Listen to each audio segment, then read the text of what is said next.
जय गुरु जी, शुक्राना गुरु जी। मेरी प्यारी संगत जी, गुरु जी का अनंतम अनंतम शुक्राना, लख लख बार शुक्राना, हर चीज़ का शुक्राना, हर सांस का शुक्राना। संगत जी, गुरु जी कहते हैं कि हमेशा नियति के मार्ग पे चलो, हमेशा सच्चाई के रास्ते पे चलो, क्योंकि सच्चाई में अगर आप चलोगे ना तो आप 1 रुपये से अगर चीज़ शुरू करोगे तो वो आपको 10 रुपये की हो जाएगी, आपको पता भी नहीं चला, क्योंकि वो सच्चाई की और ईमानदारी की ताकत होती है।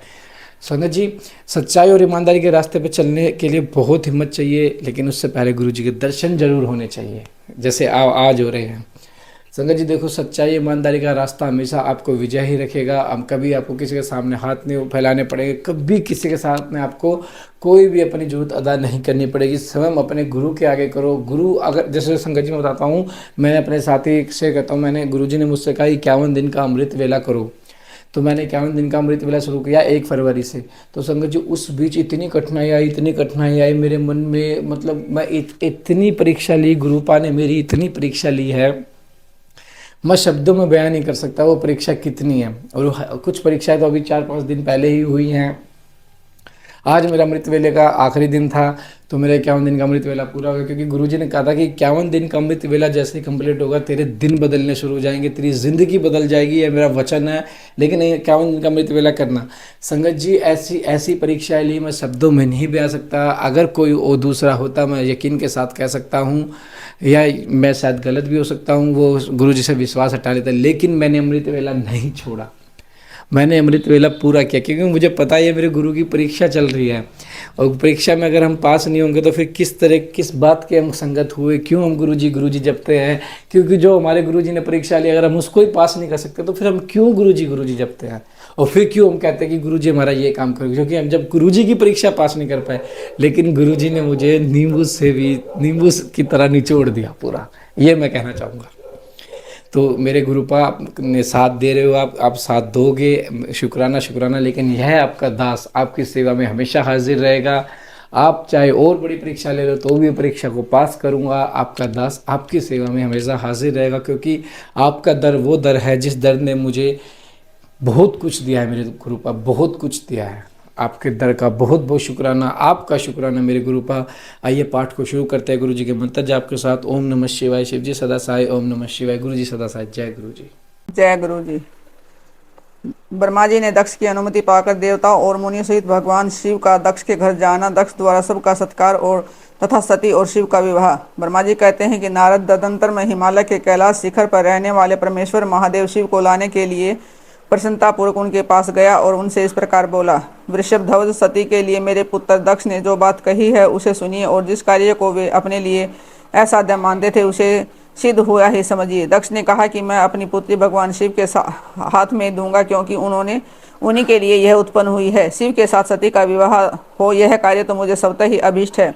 फिर आपके भी कहने से इसका महत्व और अधिक बढ़ गया। मेरी पुत्री ने स्वयं इसी उद्देश्य से भगवान शिव की आराधना की है, और इस समय शिव जी भी मुझसे इसी के विषय में अन्वेषण कर रहे हैं, इसलिए मुझे अपनी कन्या अवश्य ही भगवान शिव के हाथ में देनी है।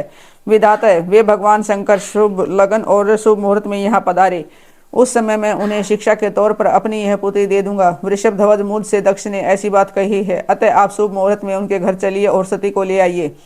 मुने मेरी यह बात सुनकर भक्त वत्सल रुद्र लौकिक गति का आश्रय ले हंसते हुए मुझसे बोले, संसार की सृष्टि करने वाले ब्रह्मा जी, मैं तुम्हारे और नारद के साथ ही दक्ष के घर चलूंगा, अतः नारद का स्मरण करो। अपने मरीचि और मानस पुत्रों को भी बुला लो। विधे मैं उन सब के साथ दक्ष के निवास स्थान पर चलूंगा, मेरे पार्षद भी मेरे साथ रहेंगे। नारद लोग आचार के निर्वाह में लगे हुए भगवान शिव के इस प्रकार आज्ञा देने पर मैंने तुम्हारा और मरीचि आदि पुत्रों का भी स्मरण किया। मेरे याद करते ही तुम्हारे साथ मेरे सभी मानस पुत्र मन में आदर की भावना लिए शीघ्र ही वहां आ पहुंचे।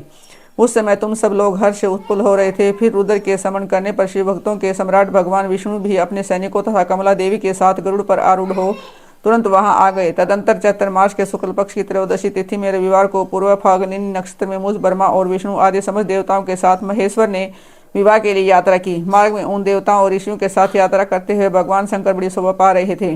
वहां जाते हुए देवताओं मुनियों तथा आनंद मगन मन वाले प्रथम गणों का रास्ते में बड़ा उत्सव हो रहा था। भगवान शिव की इच्छा से वृषभ, व्याघ्र, सर्प, जटा और चंद्रकला आदि सब के सब उनके लिए यथा योग्य आभूषण बन गए।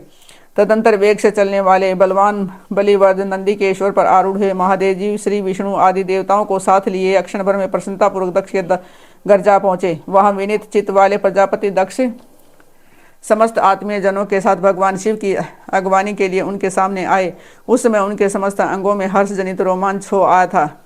स्वयं दक्ष ने अपने द्वार पर आए हुए समस्त देवताओं का सत्कार किया। वे सब लोग सूर्यश्रेष्ठ शिव को बिठाकर उनके पार्श्व भाग में स्वयं भी मुनियों के साथ क्रम से बैठ गए।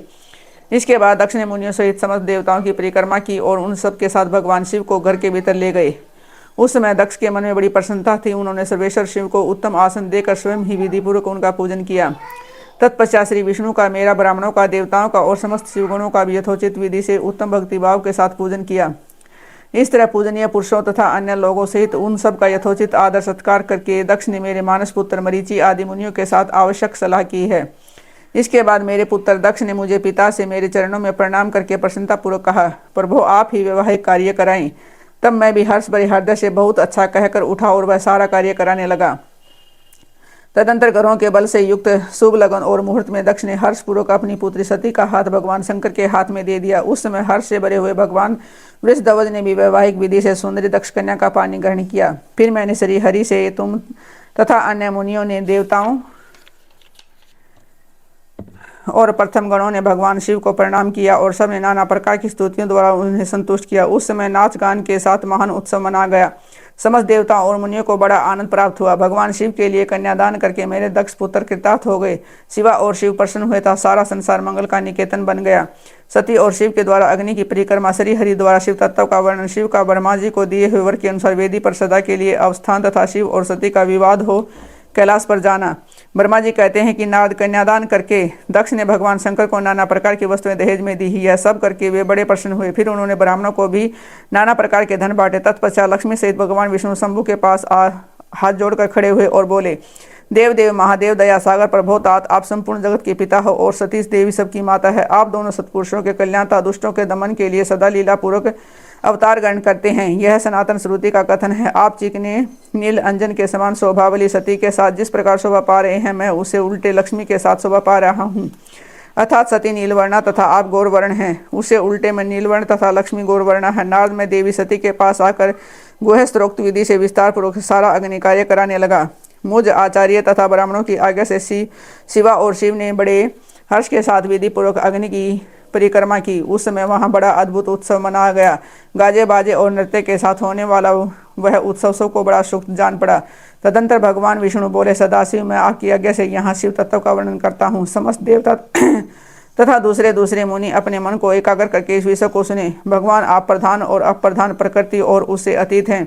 आपके अनेक भाग हैं, फिर भी आप भाग रहित हैं। ज्योतिर्मय स्वरूप वाले आप परमेश्वर के ही हम तीनों देवता अंश हैं। आप कौन हैं, मैं कौन और ब्रह्म कौन?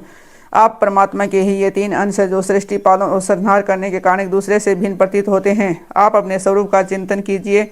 आपने स्वयं ही लीला पूर्वक शरीर धारण किया है। आप निर्गुण ब्रह्म रूप से एक हैं। आप ही सगुण ब्रह्म हैं और हम ब्रह्म, विष्णु और रुद्र तीनों आपके अंश हैं। जैसे एक ही शरीर के भिन्न भिन्न अवयव मस्तक, ग्रीवा आदि नाम धारण करते हैं, तथापि उस शरीर से वे भिन्न नहीं हैं, उसी प्रकार हम तीनों अंश आप परमेश्वर के ही अंग हैं, जो ज्योतिर्मय आकाश के समान सर्वव्यापी एवं निर्लेप, स्वयं ही अपना धाम, पुराण, कूटस्थ, अव्यक्त, अनंत, नित्य तथा दीर्घ आदि विशेषणों से रहित निर्वेश ब्रह्म हैं। वही आप शिव हैं, अतः आप ही सब कुछ हैं। ब्रह्मा जी कहते हैं कि मुनीश्वर भगवान विष्णु की यह बात सुनकर महादेव जी बड़े प्रसन्न हुए। तदंतर उस विवाह यज्ञ के स्वामी परमेश्वर शिव प्रसन्न हो लौकिक की गति का आश्रय ले हाथ जोड़कर खड़े हुए मुझ ब्रह्मा से प्रेम पूर्वक बोले। शिव ने कहा कि ब्राह्मण, आपने सारा वैवाहिक कार्य अच्छी तरह संपन्न करा दिया। अब मैं प्रसन्न हूँ। आप मेरे आचार्य हैं, बताइए आपको क्या दक्षिणा दूँ? सूर्य ज्येष्ठ, आप उस दक्षिणा को मांगिए। महाभाग, यदि यह अत्यंत दुर्लभ हो तो भी उसे शीघ्र कहिए। मुझे आपके लिए कुछ भी अधेय नहीं है। मुने भगवान शंकर का यह वचन सुनकर मैं हाथ जोड़ विनीत चित्त से उन्हें बारंबार प्रणाम करके बोला, देवेश, यदि आप प्रसन्न हो और महेश्वर, यदि मैं वर पाने के योग्य हूँ तो प्रसन्नतापूर्वक जो बात कहता हूँ उसे आप पूर्ण कीजिए। महादेव, आप इसी रूप में इसी वेदी पर सदा विराजमान रहे, जिससे आपके दर्शन से मनुष्यों के पाप धुल जाएं। चंद्रशेखर, आपका सानिध्य होने से मैं इस वेदी के समीप आश्रम बनाकर तपस्या करूँ, ये मेरी अभिलाषा है। चैत्र के शुक्ल पक्ष की त्रयोदशी को पूर्व फाल्गुनी नक्षत्र में रविवार के दिन उस भूतल पर जो मनुष्य भक्ति भाव से आपका दर्शन करे, उसके सारे पाप तत्काल नष्ट हो गए जाएं, विपुल पुण्य की वृद्धि हो और समस्त रोगों का सर्वथा नाश हो जाए।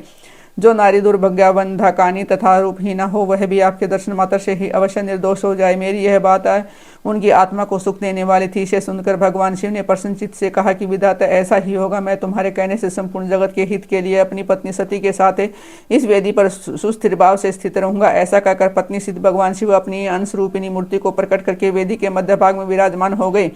तत्पश्चात सब जनों पर स्नेह रखने वाले परमेश्वर शंकर दक्ष से विदा ले अपनी पत्नी सती के साथ कैलाश जाने को उद्युक्त थे। उस समय उत्तम बुद्धि वाले दक्ष ने विनय से मस्तक झुका हाथ जोड़ भगवान वृषभध्वज की प्रेम पूर्वक स्तुति की। फिर श्री विष्णु आदि समस्त देवता मुनियों और शिवगणों ने नमस्कार पूर्वक नाना प्रकार की स्तुति करके बड़े आनंद से जय जयकार किया। तदंतर दक्ष की आज्ञा से भगवान शिव ने प्रसन्नता पूर्वक सती को वृषभ की पीठ पर बिठाया और स्वयं भी उस पर आरूढ़ हो प्रभु हिमालय पर्वत की ओर चले। भगवान शंकर के समीप वृषभ पर बैठी हुई सुंदर दांत और मनोहर हास वाली सती अपने नील श्याम वर्ण के कारण चंद्रमा में नीली रेखा के समान शोभा पा रही थी। उस समय उन नव दंपति की शोभा देख श्री विष्णु आदि समस्त देवता मरीचि आदि महर्षि तादु से लोग ठगे से रह गए, हिल डुल भी न सके था। दक्ष भी मोहित हो गए। तत्पश्चात कोई बाजे बजाने लगा और दूसरे लोग मधुर स्वर से गीत गाने लगे। कितने ही लोग प्रसन्नता पूर्वक शिव के कल्याण में उज्ज्वल यश का गान करते हैं उनके पीछे पीछे चले। भगवान शंकर ने बीच रास्ते में दक्ष को प्रसन्नतापूर्वक लौटा दिया और स्वयं प्रेमाकुल हो प्रथम गणों के साथ अपने धाम को जा पहुंचे। यद्यपि भगवान शिव ने विष्णु आदि देवताओं को विदा कर दिया था तो भी वह बड़ी प्रसन्नता और भक्ति के साथ पुनः उनके साथ हो लिए। उन सब देवताओं प्रथम गणों तो अपनी पत्नी सती के साथ हर्ष भरे शंभु हिमालय पर्वत से सुशोभित अपने कैलाश धाम में जा पहुंचे। वहां जाकर उन्होंने देवताओं मुनियों दूसरे लोगों का बहुत आदर सम्मान करके उन्हें प्रसन्नतापूर्वक विदा किया। शंभु की आज्ञा ले वे विष्णु आदि सब देवता तथा मुनि नमस्कार और स्तुति करके मुख पर प्रसन्नता की छाप लिए अपने अपने धाम को चल दिए। सदाशिव का चिंतन करने वाले भगवान शिव भी अत्यंत आनंदित हो हिमालय के शिखर पर रहकर अपनी पत्नी दक्ष कन्या सती के साथ विहार करने लगे। सूर्य जी कहते हैं कि मुनियों, पूर्व काल में स्वयंभू मनंतर में भगवान शंकर और सती का जिस प्रकार विवाह हुआ है वह सारा प्रसंग मैंने तुमसे कह दिया है। जो विवाह काल में यज्ञ में किसी भी शुभ कार्य के आरंभ में भगवान शंकर की पूजा करके शांत चित्त से इस कथा को सुनता है उसका सारा कर्म तथा वैवाहिक आयोजन बिना किसी विघ्न बाधा के पूर्ण होता है और दूसरे शुभ कार्य में भी सदा निर्विघ्न पूर्ण होते हैं। यह शुभ उपाख्यान को प्रेम पूर्वक सुनकर विवाहित होने वाली कन्या भी सुख सौभाग्य सुशीलता है और सदाचार आदि सद्गुणों से संपन्न साध्वी स्त्रीता पुत्रवती होती है। जय गुरु जी, शुक्राना गुरु जी। संगत जी, गुरु जी का अनंत शुक्राना जो हमें इतने ब्लेस पार्ट सुना रहे हैं। कितनी ब्लेसिंग भरी चीजें हमें जानने को मिल रही है। आज की जनरेशन संगत जी, मैंने ये नहीं कहता कि गुरु जी का ध्यान नहीं करती या भगवान का सिमरन पूजा पाठ नहीं करते, बल्कि आज के टाइम में तो बहुत ज्यादा लोग जागृत हो चुके हैं कि गुरु और भगवान के बिना कोई सहारा नहीं है। आज के वक्त में रिश्ते सब ऐसे हो चुके हैं संगत जी, एक पल के रिश्ते नहीं रहे, घर घर के रिश्ते नहीं रहे। बहुत ज़्यादा कलयुग का प्रभाव पड़ने लग गया है। कलयुग बहुत अपना असर छोड़ रहा है। हर घर की ये कहानी हो सकती है संगत जी। तो गुरु पे विश्वास रखिए। गुरु एकमात्र ऐसे हैं जिन्हें पता है हमारे लिए क्या अच्छा है, क्या बुरा है, क्या हो सकता है, क्या नहीं हो सकता। तो संगत जी, गुरु कहते हैं कि बहुत जल्दी तुम्हें सब कुछ मिल जाएगा, लेकिन तुम सब्र करो क्योंकि मैं तुम्हारा गुरु हाँ। मैं तुम्हें वो ही दूंगा जो तुम्हारे लिए बेस्ट होगा। किसी भी चीज़ के जाने का दुख मत मनाओ, किसी भी चीज़ के आने का सुख मत मनाओ। क्या पता कोई चीज़ आई हो वो 2 पल के लिए आई हो, लेकिन जब मैं दूंगा तो वो तुम्हें सदा सदा के लिए दूंगा। यह मेरा वादा है। गुरुजी अपनी सभी प्यारी संगत को यही वचन देते हैं। तो सभी संगत गुरुजी का प्यारा सा मंत्र जाप करें, ओम नमः शिवाय शिवजी सदा साई, ओम नमः शिवाय गुरुजी सदा साई, और प्यारा सा कमेंट करें जय गुरुजी, शुक्राना गुरुजी।